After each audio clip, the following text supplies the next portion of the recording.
Hello learners, hope you guys are doing well. अब हम शुरू करने जा रहे हैं हिस्ट्री की सीरीज़, जिसमें हम शुरुआत करेंगे मिडिवल हिस्ट्री से। हमने अब तक बायोलॉजी की कुछ वीडियोस डाल चुके हैं। अब हम हिस्ट्री की सीरीज़ शुरू करने जा रहे हैं, जहां पर हम शुरुआत करेंगे दिल्ली सल्तनत से।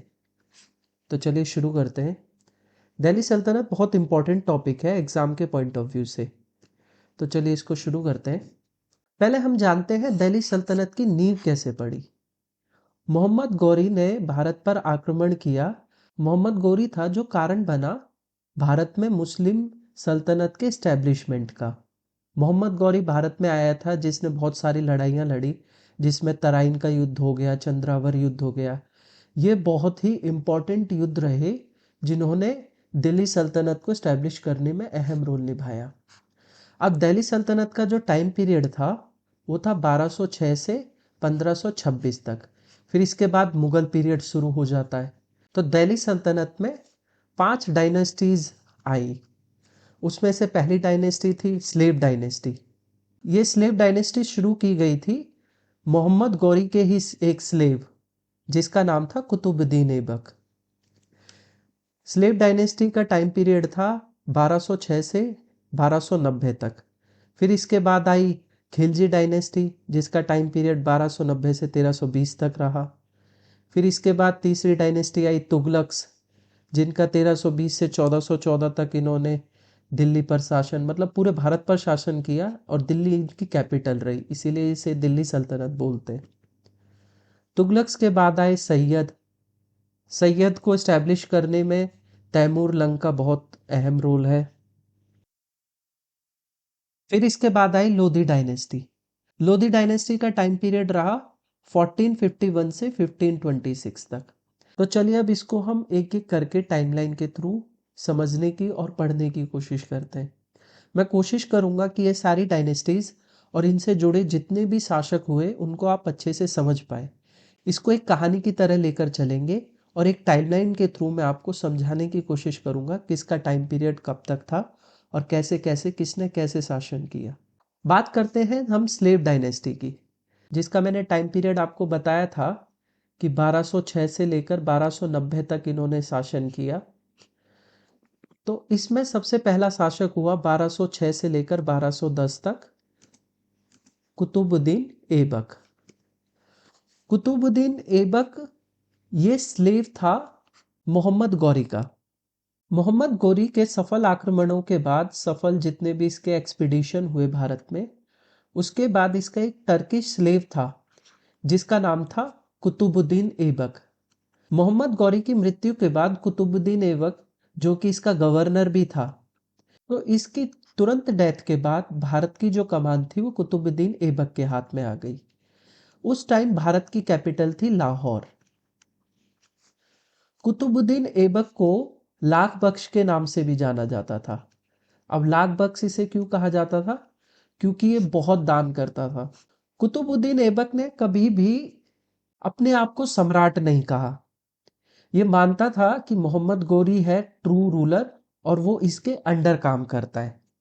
अब बात करें हम इंफ्रास्ट्रक्चर की, तो इसने क्या क्या निर्माण करवाया था इसके बारे में हम बात करें तो इसने निर्माण करवाया था कुव्वत उल इस्लाम नाम की मस्जिद का।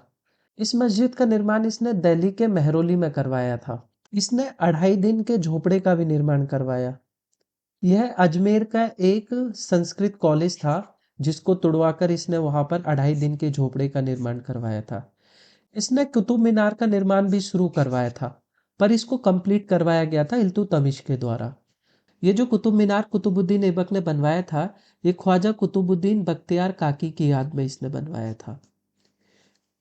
इसके टाइम पीरियड में 2 ऑथर भी हुए। एक था हसन उन निजाम और दूसरा था फखरुद्दीन। हसन ने ताज उल मशीर नाम की किताब लिखी थी, वहीं फखरुद्दीन ने तारीख ए मुबारक शाही नाम की किताब लिखी थी। 1210 में पोलो खेलते समय कुतुबुद्दीन ऐबक की डेथ हो गई। इसकी डेथ का रीजन था पोलो। पोलो एक खेल होता है जो घोड़े पर बैठकर हॉकी की तरह खेला जाता है। उसमें घोड़े से गिरकर कुतुबुद्दीन ऐबक की डेथ हो गई थी। फिर 1210 से लेकर 1211 तक आराम शाह दिल्ली की गद्दी पर बैठा। पर ये कैपेबल रूलर नहीं था। फिर 1211 में कुतुबुद्दीन ऐबक का ही एक स्लेव था इल्तुतमिश, जिसका पूरा नाम था शमशुद्दीन इल्तुतमिश। इसने आराम शाह को मरवा दिया और खुद दिल्ली की गद्दी पर बैठ गया। इल्तुतमिश को ही कहा जाता है real founder of slave dynasty. Iltutmish के जीवन पर हम गौर डालें तो इसने 1211 से लेकर 1236 तक शासन किया। इसे ही हम कहते हैं real founder of slave dynasty. Iltutmish ने सबसे पहला काम किया, इसने लाहौर को भारत की कैपिटल से कन्वर्ट करके दिल्ली को भारत की कैपिटल बनाया। इल्तुतमिश ने सिविल एडमिनिस्ट्रेशन में काफी चेंजेस किए, जिसमें से एक था इसने इक्ता सिस्टम इंट्रोड्यूस करवाया। इक्ता सिस्टम के साथ साथ इसने चहलगानी का निर्माण किया। चहलगानी को ही चालीसा भी बोलते हैं। ये असल में था क्या? जो चालीसा था ये 40 लोगों का ग्रुप था, या कह लो 40 नोबल्स का ग्रुप था। जो एडमिनिस्ट्रेशन था इल्तुतमिश का, उसको चलाने में ये लोग हेल्प करते थे। ये कुछ ऐसा है जैसे आप एक बड़ी कंपनी जो चलाते हैं तो उसमें एक सीएमडी के साथ साथ बोर्ड ऑफ डायरेक्टर्स होते हैं जो कंपनी को रन करने में हेल्प करते हैं, नए नए आइडियाज देते हैं। ऐसे ही इल्तुतमिश ने चहलगानी का निर्माण किया था। इसने 2 सिक्के भी इंट्रोड्यूस किए, जिसका नाम है टका और जीतल। जीतल कहते हैं कॉपर के सिक्कों को, वही टका कहते हैं सिल्वर के सिक्कों को। इसने कुतुब मीनार का निर्माण कंप्लीट करवाया था। इल्तुतमिश के टाइम पीरियड में ही चंगेज खान भारत की सरहद तक पहुंच गया था। उसके पीछे का रीजन है, ख्वारिज्म का प्रिंस था एक मकबरनी, जलालुद्दीन मकबरनी, जिसका पीछा करते हुए चंगेज खान भारत की सरहद तक आ गया। अगर इल्तुतमिश इसको शरण दे देता तो चंगेज खान भारत पर अटैक कर देता, पर इसने मकबरनी को शरण नहीं दी। इल्तुतमिश की कोर्ट में जो ऑथर था उसका नाम था मिन्हास उस सिराज। मिन्हास उस सिराज के द्वारा लिखी गई किताब का नाम है तबकात ए नासिरी। तबकात ए नासिरी में रजिया सुल्तान के बारे में भी दिया गया है। इल्तुतमिश का मानना था कि उसकी बेटी रजिया सुल्तान केपेबल है रूल करने के लिए, पर ऐसा नहीं हुआ। 1236 में इल्तुतमिश की मृत्यु के बाद रुकुनुद्दीन को भारत की गद्दी पर बिठा दिया। रुकुनुद्दीन को सम्राट बनाने में रुकुनुद्दीन की मां शाह तुर्कान का अहम रोल था, पर रजिया ने जनता की मदद से रुकुनुद्दीन को गद्दी से हटा दिया और खुद सम्राट की गद्दी पर बैठ गई। रजिया ने 1236 से लेकर 1240 तक शासन किया। रजिया सुल्तान के गद्दी पर बैठने से चहलगानी जो नोबल्स थे वो बिल्कुल खुश नहीं थे। वो चाहते थे कि रजिया सुल्तान को गद्दी से हटा दिया जाए। रजिया सुल्तान का एक स्लेव था याकूत, जिसे आमीर खुर्की भी उपाधि दी गई थी। रजिया सुल्तान के टाइम पीरियड में बहुत सारे रिवोल्ट्स हुए, जिसमें से एक बहुत ही इंपॉर्टेंट रिवोल्ट था भटिंडा का। भटिंडा के गवर्नर अल्तुनिया ने रजिया सुल्तान के सामने झुकना स्वीकार नहीं किया, तो रजिया सुल्तान और याकूत दोनों मिलकर भटिंडा गए अल्तुनिया को सबक सिखाने के लिए। वो चाहते थे कि भटिंडा पर कब्जा कर लिया जाए, लेकिन जैसे ही वो भटिंडा पहुंचे तो अल्तुनिया ने रजिया सुल्तान और याकूत को कब्जे में ले लिया, जहां अल्तुनिया ने याकूत को मार दिया और रजिया सुल्तान को भटिंडा के किला मुबारक में कैद कर लिया। इसके बाद दोनों में संधि हुई और अल्तुनिया और रजिया सुल्तान ने शादी कर ली। जब ये दिल्ली की तरफ लौट रहे थे तो हरियाणा के कैथल में डाकुओं द्वारा इनको मार दिया गया, पर ऐसा माना जाता है कि ये मर्डर न होकर असैसिनेशन था, जो करवाया गया था दिल्ली के नोबल्स के द्वारा, क्योंकि वो नहीं चाहते थे कि रजिया सुल्तान दिल्ली सल्तनत की कमान संभाले। रजिया सुल्तान के बाद दिल्ली की गद्दी पर बहराम शाह बैठा, जिसका टाइम पीरियड बहुत ही छोटा था। बहराम शाह के बाद दिल्ली की गद्दी पर मसूद शाह बैठा, जिसका टाइम पीरियड 1242 से लेकर 1246 तक था। पर मसूद शाह को बलबन और नसीरुद्दीन महमूद की मां मलिकाए जहां ने मिलकर मरवा दिया। फिर उसके बाद नसीरुद्दीन महमूद दिल्ली की गद्दी पर बैठा। इसका टाइम पीरियड था 1246 से लेकर 1266 तक। नसीरुद्दीन बहुत ही काइंड और नोबल रूलर था। इसी को ही दरवेशी किंग की भी उपाधि दी गई थी। बलबन ने अपनी बेटी की शादी नसीरुद्दीन से करवाई थी, पर वो चाहता था कि दिल्ली की गद्दी पर वो खुद बैठे। इसीलिए 1266 में कंस्पायर करके उसने नसीरुद्दीन को मरवा दिया और खुद दिल्ली की गद्दी पर बैठ गया। बलबन ने 1266 से लेकर 1287 तक दिल्ली पर शासन किया। बलबन बहुत ही क्रूर रूलर था। इसने ब्लड और आयरन की पॉलिसी अपनाई। इसने खुद को ही जिल्ले इलाही की उपाधि दी। जिल्ले इलाही का मतलब है shadow of the God. Balban ये बात बहुत अच्छे से जानता था, अगर चालीसा सिस्टम रहा या चहलगानी सिस्टम रहा तो वो गद्दी पर लंबे समय तक नहीं बैठ सकता। इसलिए इसने चहलगानी को चालीसा को खत्म करवा दिया। बलबन ने स्पाई सिस्टम भी शुरू करवाया कि ये जानना चाहता था कि कौन इसके अगेंस्ट कंस्पायर कर रहा है। इसने आर्मी और सिविल एडमिनिस्ट्रेशन में भी रिफॉर्म किए थे।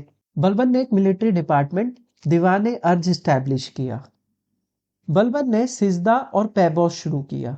सिजदा का मतलब है सुल्तान के सामने झुकना और पैबोस का मतलब है सुल्तान के पैरों को चूमना।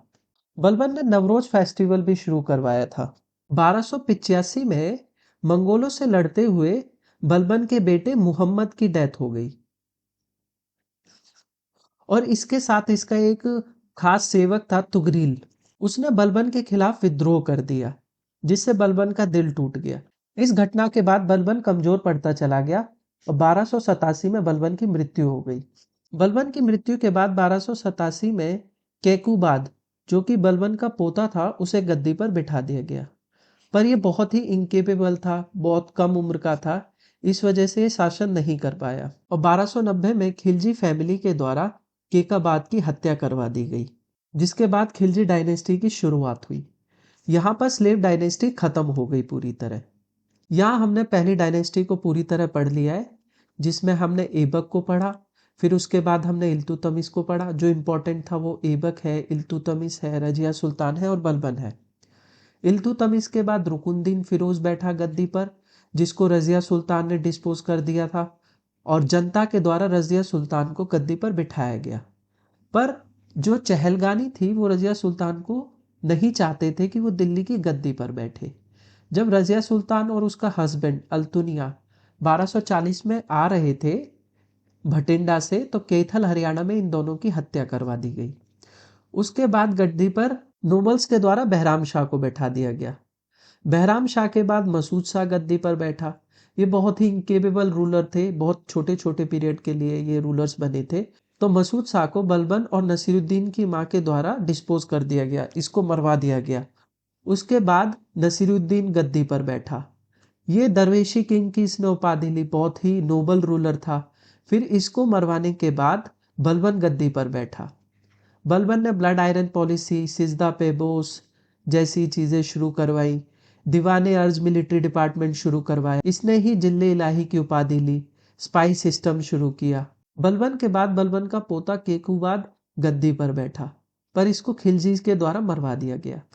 यहाँ पर स्लेव डायनेस्टी खत्म हो गई और इसके बाद शुरू हुई खिलजी डायनेस्टी, जिसको हम नेक्स्ट क्लास में पढ़ेंगे। Thanks for watching the video. If you like the video, like share and subscribe. आज का क्वेश्चन है, ब्लड एंड आयरन पॉलिसी कौन लाया? इसका आंसर कमेंट में दें। अगर कोई डाउट है तो वो भी आप कमेंट में पूछ सकते हैं। मिलते हैं अगली क्लास में। Till then keep learning. Thank you.